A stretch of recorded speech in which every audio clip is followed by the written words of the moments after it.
Hello students, tomorrow we have studied about law of chemical combination. Last में हमने Avogadro law ये पढ़ा था और उसकी एप्लीकेशन जो है वो कर रहे थे. According to Avogadro law, at constant temperature and pressure, equal volumes of all gases contain equal number of molecules. तो इसमें पहली एप्लीकेशन जो है कि we can determine Avogadro law की पहली जो एप्लीकेशन है we can determine atomicity of elementary gases. Atomicity जो है it is a number of items present in one molecule of any gas. तो इसमें हमने एग्जांपल लिया था ऑक्सीजन की जो एटमिसिटी है वो कैसे निकलती है. एटमिसिटी ऑक्सीजन की 2 होती है.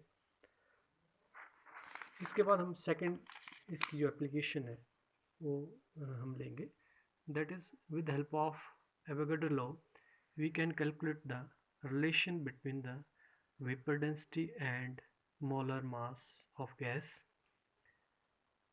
तो इसको हम कैसे करेंगे. We know that vapour density is equal to vapour density जो है it is a ratio between the mass of certain volume of gas to the mass of same volume of hydrogen gas.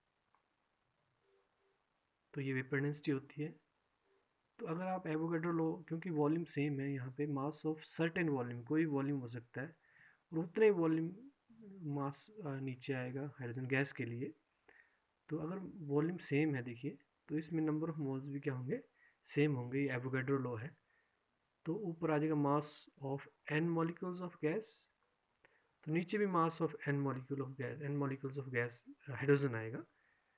तो क्योंकि Avogadro law मतलब ये volume दोनों same है तो इसलिए जो है वो मॉलिक्यूल भी सेम होंगे. n दोनों में कॉमन है तो हम इसको ऐसे भी लिख सकते हैं मास of one molecule of gas divided mass of one molecule of hydrogen. ये रेशियो हो जाएगा. फिर हम इसको इस तरह से लिखेंगे मास of one molecule of gas mass of two atoms of hydrogen. क्योंकि एक मॉलिक्यूल ऑफ हाइड्रोजन में दो एटम्स होते हैं. एटमोसिटी जो है इसकी 2 है. तो यहाँ पे मास ऑफ वन मॉलिक्यूल रह दिया नीचे mass of two atoms of hydrogen. फिर आगे इसको आप इस फॉर्म में लिख सकते हैं मास of one molecule of gas 2 into mass of one atom of hydrogen. 2 अलग कर दिया. तो अब ये जो रेशियो है mass of it is ratio mass of one molecule of gas divided mass of one atom of hydrogen actually it is called as molar mass. ये हम मोलर मास क्या होता है इसकी डेफिनेशन आगे पढ़ेंगे.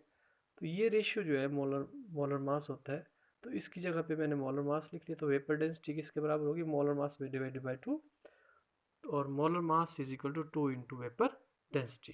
तो ये रिलेशन जो है वो वेरी इंपॉर्टेंट रिलेशन जो है हम निकाल सकते हैं बाय यूजिंग एवोगैड्रो लॉ. एक और इसकी एप्लीकेशन आती है कि that is calculation of relation between molar mass and volume. तो इसमें आप इस जो पिछले रिलेशन को हम यूज़ करेंगे. मोलर मास किसके बराबर होता है किसी भी गैस का 2 into vapour density at STP standard temperature and pressure. फिर इसको वेपर डेंसिटी की जो डेफिनेशन है कि ये जो it is a ratio between the mass of certain volume of gas and mass of same volume of hydrogen gas. इसको ऐसे कर लेंगे. फिर सर्टेन वॉल्यूम सपोज 1 लीटर है तो मास of 1 litre of gas divided by mass of 1 litre of hydrogen gas. तो ratio ये हो जाएगा. But it is found that mass of 1 litre of hydrogen gas ये आता है 0.089 ग्राम. ये मास होता है हाइड्रोजन गैस का. तो अगर आप यहाँ पे इसकी जगह पे ये वैल्यू भर देते हैं तो 2 डिवाइड बाई 0.089 हो जाएगा और मास ऑफ 1 लीटर ऑफ गैस जो है वो अलग रहे हो जाएगा. तो मोलर मास इसके बराबर हो जाएगा 2 divide by this number 0.089 and mass of 1 litre of the gas. इसको कैलकुलेट करेंगे तो ये आएगा 22.4 जो ये वैल्यू आएगी. इनको कैलकुलेट करने के बाद molar mass 22.4 into mass of 1 litre of hydrogen gas sorry mass of 1 litre of gas जिसका आपने ये रिलेशन निकालना है. तो molar mass is equal to mass of 22.4 litre of the gas. तो इसके बराबर होता है. तो इससे आप बोल सकते हैं कि thus we can conclude that 22.4 liter of any gas STP having mass equal to the molar mass in gram। तो 22.4 लीटर ऑफ एनी गैस होगा एट STP, उसका मास जो है उसके मोलर मास इन ग्राम के बराबर होगा।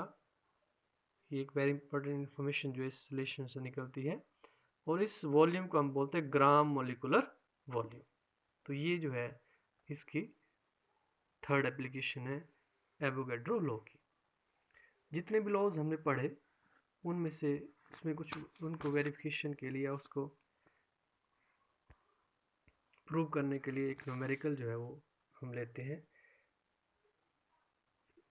एक न्यूमेरिकल ये है कि sodium when 4.2 gram of sodium bicarbonate is added to the solution of acetic acid having weight 10 gram, it is observed that 2.2 gram of CO2 is released to the atmosphere, and residue left has weight 12 gram. Show that this observation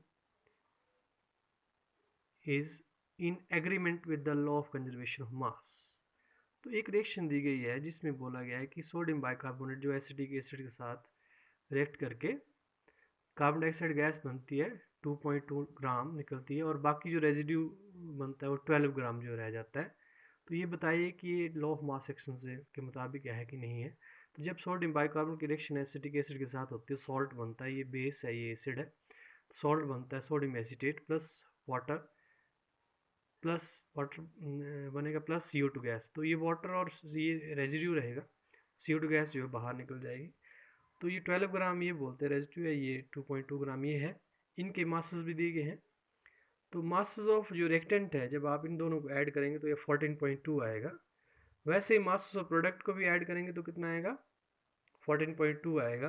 तो total mass of reactant is equal to total mass of product, therefore it verify the, या this is according to law of conservation of mass, जो आपका पहला law है उसके मुताबिक है।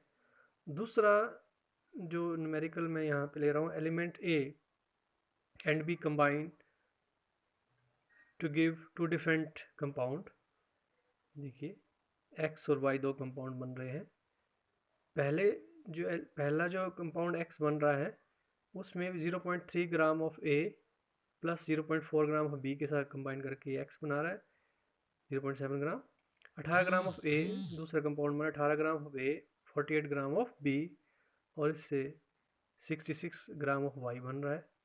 Show that the data given is according to law of multiple proportion. तो law of multiple proportion क्या बोलता है कि according to this law, when two elements combine together to form two or more than two compounds, then the masses of one element combined with the fixed mass of the other bear a simple whole number ratio। तो इसमें आपको एक का mass fix करना पड़ेगा, यहाँ पे change हो जा रहा है मास, लेकिन आप एक का फिक्स करेंगे और फिर दूसरे का मास निकालेंगे तो रेशियो जो है वो होल नंबर में आना चाहिए। जैसे ए को फिक्स करते हैं तो इसको कैसे हम करेंगे, हमने पहला ये कंपाउंड लेते हैं, इस कंपाउंड में mass of element B containing 0.3 gram of A कितना है, 0.4 ग्राम।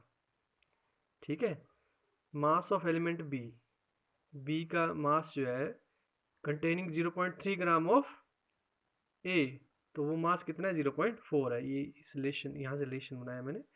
मास of element B containing 1 gram of A, तो 0.4 डिवाइड बाई 0.3 हो जाएगा, ये निकलेगा 1.3 ग्राम। ठीक है, तो 1.3 ग्राम निकल गया ये। इसको आगे फिर आप इसी तरह से मास ऑफ ए को सेकंड कंपाउंड में फिक्स 1 ग्राम करेंगे, क्योंकि एक का फिक्स रखना है mass. Mass of B containing 18 gram of A कितना है, 48 ग्राम, ये दिया हुआ है। लेकिन mass of B containing 1 gram of A कितना हो जाएगा फिर, 48 divide by 18, that is 2.6 gram.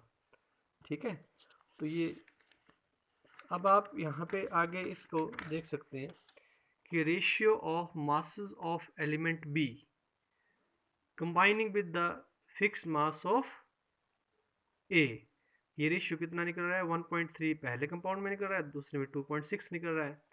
And that is simple whole number ratio क्या है, 1:2 है। और इट 1:2 इज क्या है, सिंपल होल नंबर रेशियो है।